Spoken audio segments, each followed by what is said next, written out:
Hello everyone, I am RN and welcome back to the world of Pikmin. Today we'll be discussing the Goolix, Squish Squirt, Shellcake, and Slooch family, and we'll begin with the Slooch family.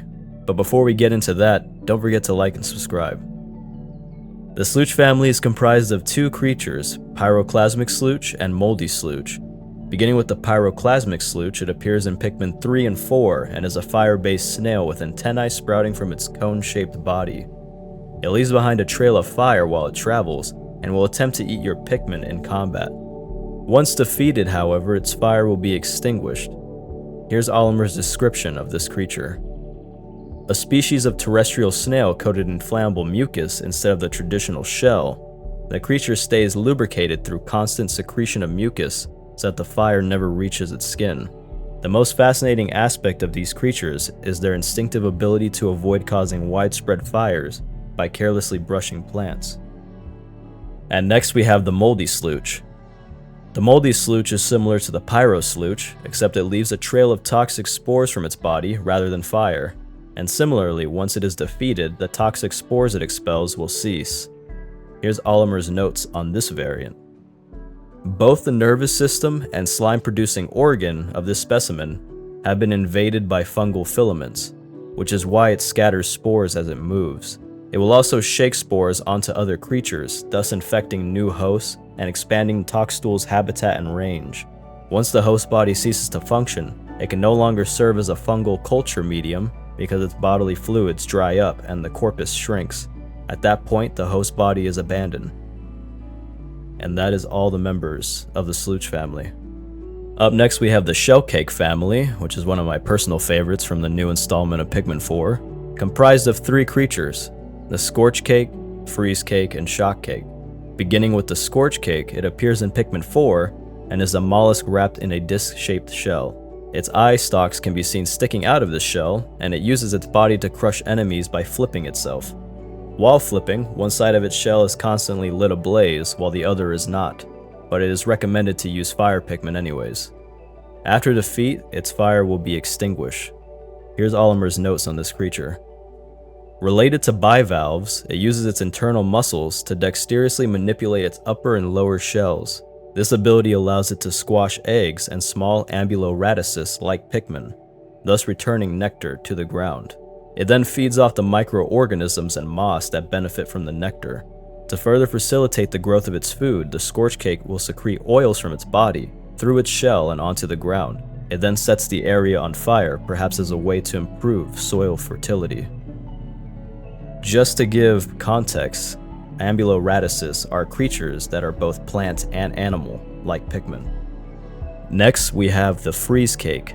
Similar to the Scorch Cake, it appears in Pikmin 4 and differs in its ability to use ice instead of fire. And similarly has one side of its shell covered in frost while the other is not, so it is recommended to use ice Pikmin in combat. Here's Olimer's notes on this relative. By emitting frigid air from one side of its shell, it can freeze and squash any prey that approaches too closely. Food can be hard to find in extremely cold climates, so one theory is that this species has developed some kind of mechanism that allows it to store its prey for long periods of time. And the final member of the Shellcake family we will discuss is the Shock Cake. Appearing in Pikmin 4 as well, its shell has a gold coloration, and it can be seen emitting electricity from nodes on one side of its shell. Luckily, electricity isn't instantly lethal in this installment, and the electricity will extinguish after its demise. Here's Olimer's log on the Shock Cake. This species has muscular organs that can create electricity by using ion gradients within density-layered rows of electricity-generating cells, which are arranged in an asymmetrical series. It uses its plug-like protrusions to instantly shock its prey, and then squeezes it. The squashed prey acts as a fertilizer, improving the quality of the soil so that the microorganisms and moss that the Shock Cake feeds on can thrive. And that is all for the Shellcake family. Up next, real quick, we're gonna have a smaller family, the Squish Squirt family, with one member, the Sun Squish. Newly introduced in Pikmin 4 as well, the Sun Squish resembles an egg sunny side up, and attacks by stretching itself upwards and then flattening itself out, trapping and consuming Pikmin caught within its mass. Combat should be done cautiously, as its attack also shakes excess Pikmin off of itself, and attacking its exterior deals no damage, with its weak point being its yolk. Here's Olimer's notes on this unique creature. A type of primitive organism called a protochordate. In its juvenile state, it has a skeleton-like structure called a notochord. It flaps its fin tail to move and lives within other creatures' eggs as it grows. As its body develops, it starts to exhibit mollusk-like qualities, but its highly exposed external stomach can directly digest prey on contact and can also be used for locomotion. And now we will move on to the final family of the episode, the Goolix family, comprised of two creatures, the Goolix and the Foolix.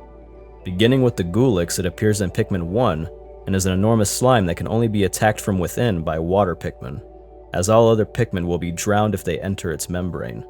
Its weak point is its blue nucleus, while having a white nucleus as well that is used for breaking down food. I will now show you the Goolix fight from Pikmin 1.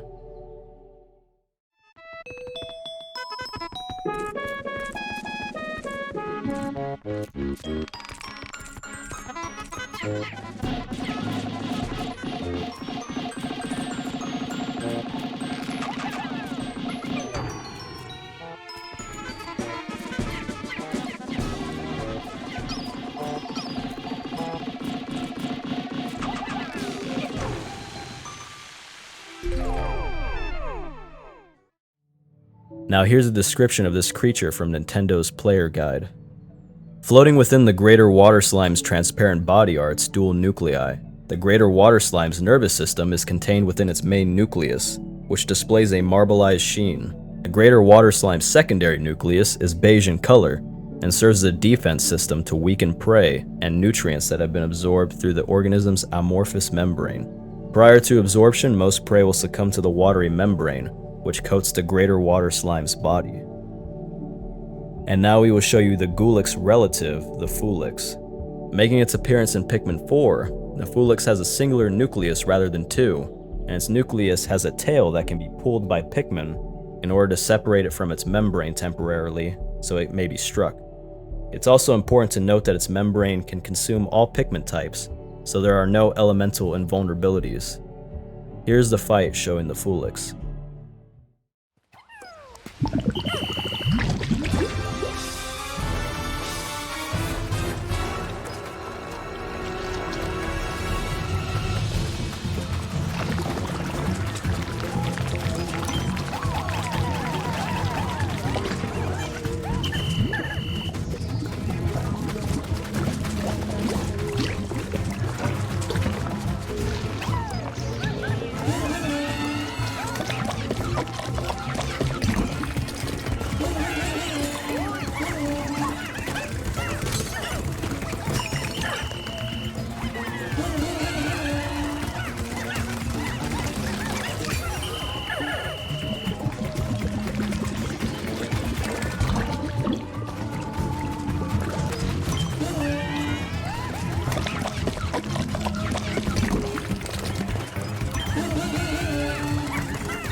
Now here's the note written by Olimar on this creature.